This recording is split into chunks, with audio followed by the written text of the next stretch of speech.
So I was gonna wait until I had all of the characters to talk about this, but let's just talk. So, first things first, the importance of your starting team. They are super mental. They are super fundamental to your gameplay. And while you can try to go through all of your pyro gems and all of your starting items to try to get the best team that you can and hopefully be super lucky in getting 5 stars and 4 stars that are like really good for your team comp and all of that.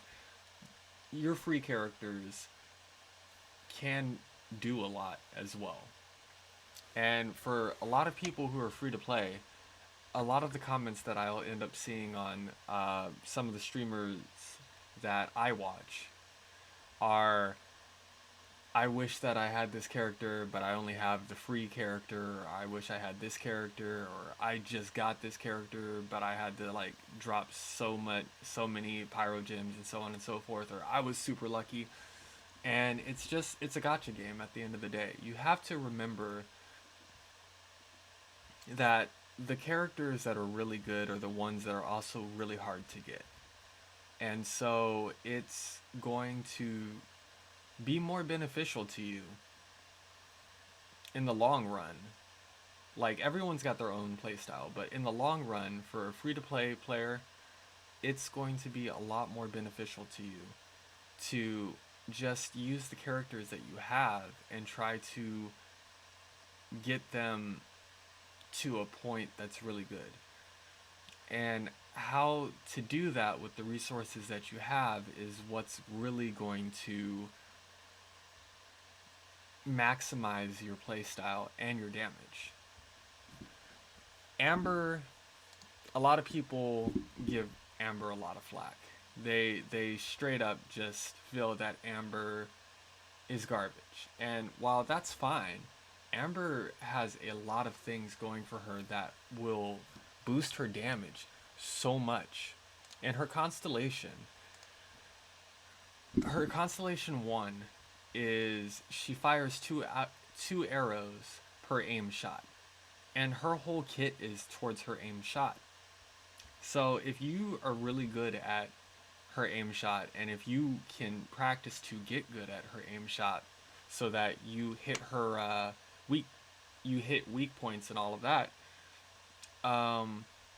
this is very good for you, because the second arrow does 20% of the first arrow's damage. So if you have a lot of 2-star, 3-star, 4-star items, artifacts on her that are leveled up, and you make her bow, you get a bow that's like really good for her and her crit damage possibilities, she can do a lot of damage. If you add on top of that a support that will amplify her damage, then it's pretty much a guarantee that you can get a lot of damage off with Amber. Same with if you're using Lisa. Lisa is slept on. Lisa is super good. She may not be the best electro dealer out there by far, but for a free to play, you can use Lisa to her maximum potential, and she will just destroy. Also, Bennett. Bennett is one that everyone seems to be getting, and Bennett is an amazing character. Bennett can be your healer, Bennett can be your damage dealer, Bennett can be your main support DPS, and he will just amplify everyone, heal them, and amplify them all at the same time. So, getting the free to play players is not necessarily the worst thing in the world. even Noelle is a great healer, and not only is she a great healer, but she's great. Like when it comes to her geo, her hits can. She's great for mining. She's great for taking out shields super quick. She's great for putting buffs on people and shields. Like she's a great. Don't sleep on these free to play players because they will straight up carry you all the way to mid game. And if you end up getting a 4 star or a 5 star from that point on while you have enough materials, then cool. You can add them to the roster and they will just amplify you all the more. But learning how to play with the bare essentials isn't necessarily the worst thing in the world. In fact, it helps out a lot. Like the reason I'm not leveling up any of my characters is because I'm waiting until I have enough pyro gems to do at least 2 10 drops.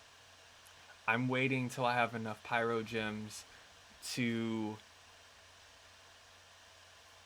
really play the gotcha system and see what I can get. But like that's not to say that like it's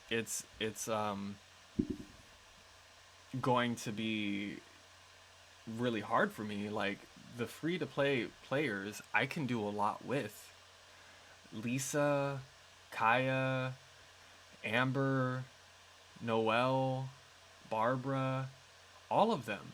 You can, if you understand the basics of the combat in the game, and you understand about leveling up their weapons and leveling up their artifacts and what artifacts are going to be good on them, you can do a lot that will carry you all the way to the mid game before you even see your first 5 star. And that really is the point I'm trying to make, is that while this is a competitive game, it's also a single player game. So to base what your team should be off of streamers that are spending hundreds of dollars on this game or re-rolling and re-rolling until they finally come across super lucky stats and get super lucky weapons and super lucky teammates, that's fine. But for the regular people, if I roll on this and I just look at the details, right?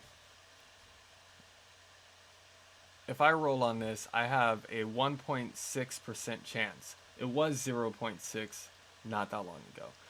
1.6% chance are the guaranteed of no, it is still 0.6, but I have a 0.6 chance of getting a Kaching, a Chi-Chi, a Jean.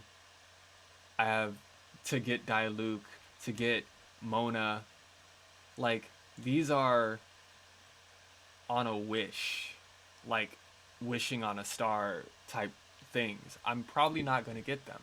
But for the 4 star, I have a 5.1 chance of getting a Xinyan, a Diona, a Noelle, a Fischl, a Bennett, a Sucrose.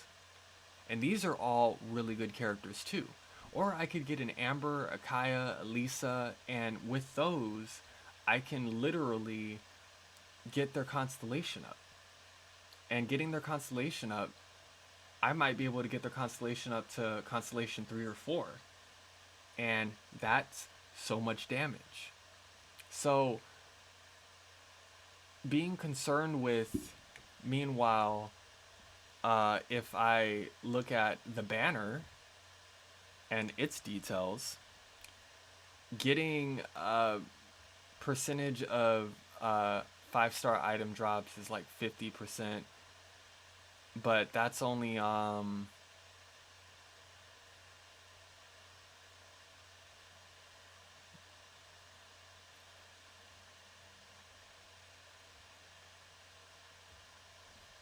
I mean, yeah, you have a chance of getting them. And I guess you have a chance of getting them like zero point 0.6 unless there's a guaranteed, which I don't think there is a guaranteed anymore. So then you're back to square one of zero point 0.6 of getting an Albedo, of getting a Mona, a Diluc, any of these 5 stars. Meanwhile, you will probably get Fischl twice, get Bennett twice, get Sucrose once, get Xinyan or Razor or Barbara, Noel, and you can do a lot with those. You'll get Rust, you'll get Sacrificial Bow, the Stringless, all of these things you'll be able to get a lot more so than the 5 star that you're trying to get. And that's fine. If you're lucky enough to get the 5 star, cool.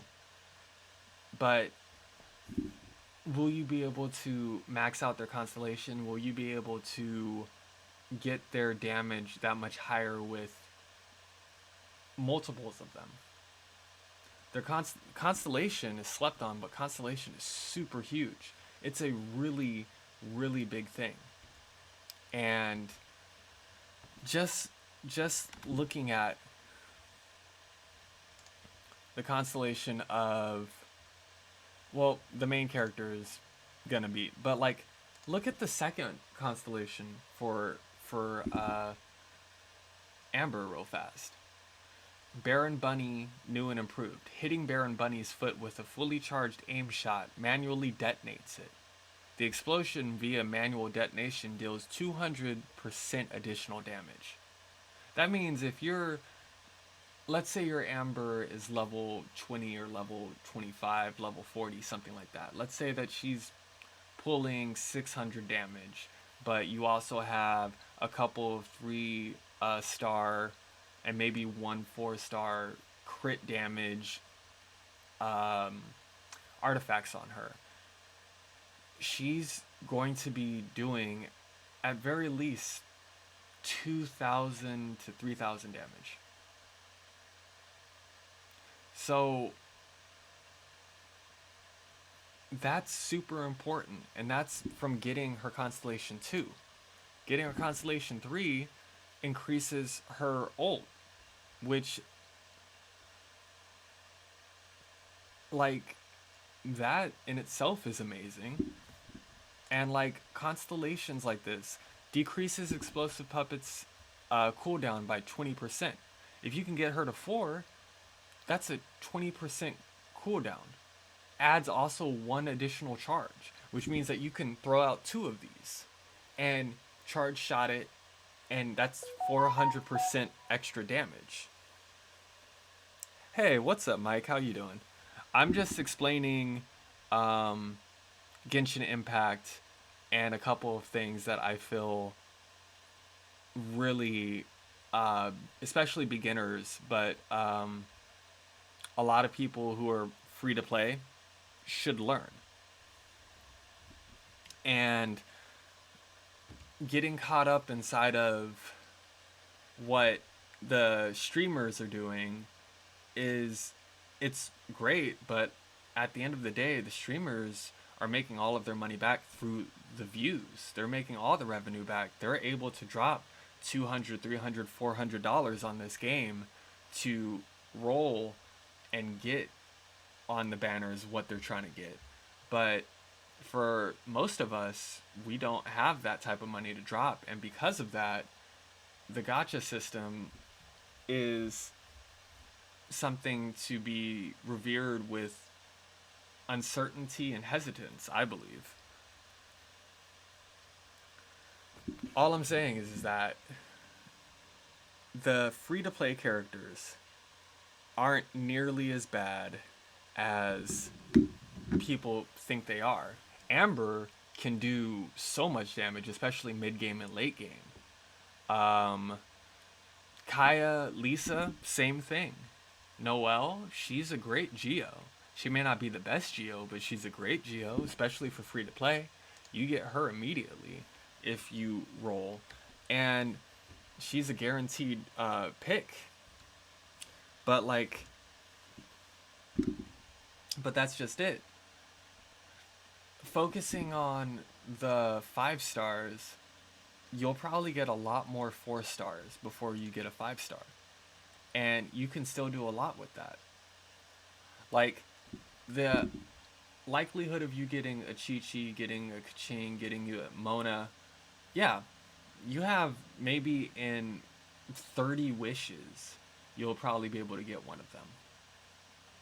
And maybe in 30 wishes on this, you'll be able to get a official or a bunch of Bennett's, a maybe one Albedo if you're lucky, and a Sucrose. But like, that's not to say that they're bad. They're great characters, and if you utilize them correctly, they can do a lot. All I want to say on that, though. So, with all of that said, let's get into how you should early game be building your characters. For certain characters, such as Amber, crit. Not crit rate, but crit damage. If you're lucky enough to have crit damage,